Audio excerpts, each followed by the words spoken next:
not working? Yes. Okay, thank you very much. So intermittent systems, they require energy efficient communication protocols such as LoRaWAN. So we heard already about LoRaWAN. Now, LoRaWAN uses adaptive data rate, ADR, for adjusting to noisy environments by setting what is called spreading factor between SF7 and SF12, and the transmission power, which I refer here as TX, between 2 dBm and 14 dBm. What's the problem with LoRaWAN when applied to intermittent systems? LoRaWAN uses ALOA protocol, which doesn't prevent transmissions to be free from destructive collisions and packet losses. And we did some testing in our lab, and we discovered that the co-SF interference is the major contribution to signal degradation. So when nodes transmit at the same time with the same SF, we don't receive packets, or we don't receive all the packets. While if we have a different spreading factor, we have some degradation, but we still receive packets. Or if we use different channels, we haven't seen any form of degradation. Now, the problem is that ADR, in fact, does not consider other devices' SF settings. So it's completely not coping with destructive collision at the moment. Now, you might wonder, okay, we can solve the problem with retransmissions, and this has been done before. But when it goes to intermittent system, actually, you want to avoid retransmissions because this will cost additional time for harvesting energy. And therefore, reliability is essential. Now, we are aware also of other techniques such as CSMA or TDMA that can cope with collisions, but these are not energy efficient or cannot be applied directly to intermittent systems because of the variable energy harvesting time. And therefore, in this work, in this paper, we provide a server-side energy-aware scheduler that can cope with collision, with destructive collision, and in which way? By allocating the spreading factor, SF, the transmitting power, as well as the transmitting time and channel. And the overall idea is reducing collisions and, most importantly, packet loss. Okay, there is one point, and that's the way Matteo's talks helps with this. When we goes to intermittent end devices, we need to be able to measure the time, and we need to be able to adjust to the communication parameters that are given by the server. And finally, you need to follow strictly schedules given by the server when possible. Okay, I'm not going to dive into the hardware side, but that's something that has to be acknowledged. Okay, so this is the overall structure of our network.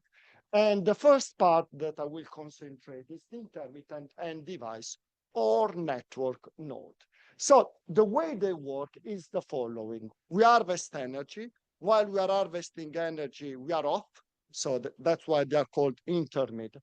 And then we wait before transmitting. You will understand later why we wait before transmitting in the next few slides. Now, these end devices, they need to be able to measure time even when they are off.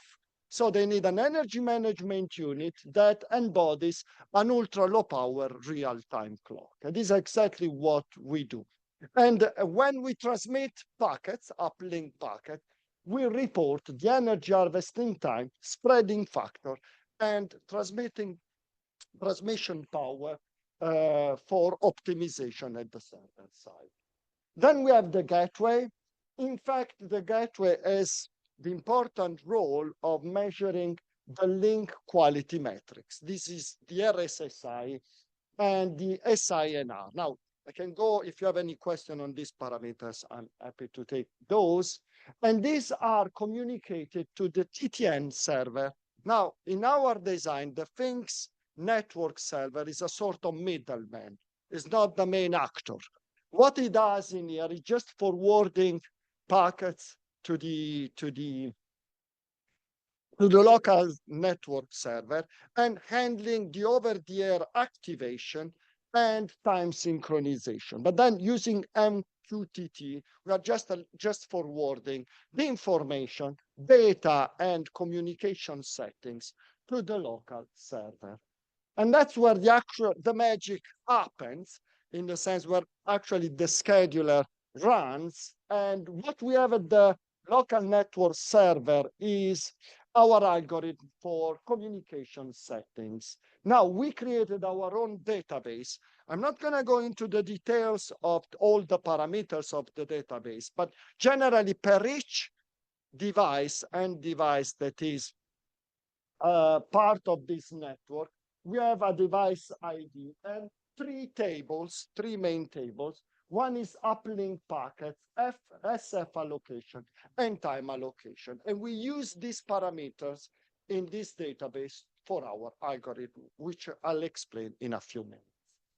So in here, going straight into the SF allocation, what we want to avoid? We want to avoid to have all our nodes on our devices in the same spreading factor, because this will create OS interference. So that's the first thing that we want to avoid.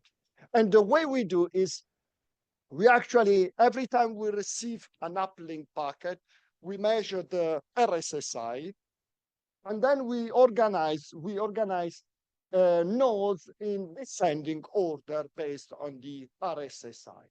And ultimately, what we do is we try to distribute our nodes spread around with different SFs based on the RSSI.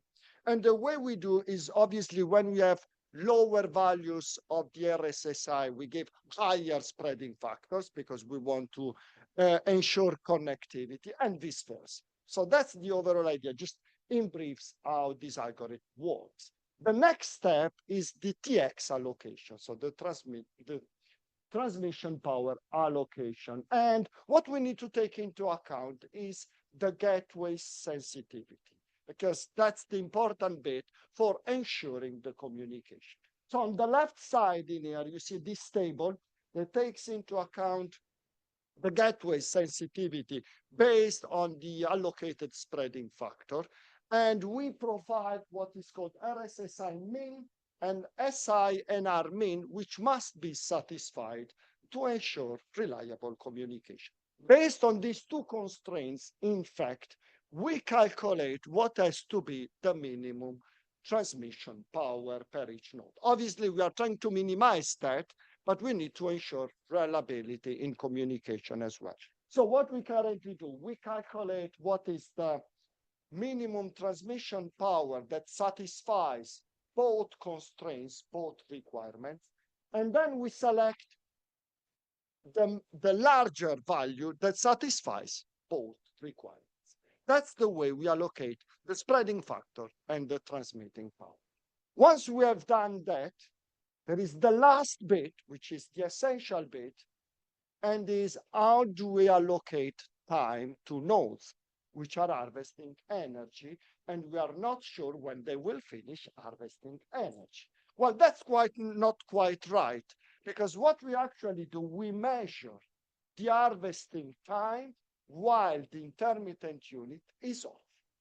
And therefore, what we currently do, each node has got 4 key points in cycle, and we harvest energy, and while we are harvesting energy, we measure this time. And then, as I said before, we wait. Why we want to wait? Because we want to transmit to our assigned time slot. That's why we are introducing this tiny delay before transmitting. Then we have the transmission part, which is the red one in this graph. And then we have the optional downlink that we call time, T offset.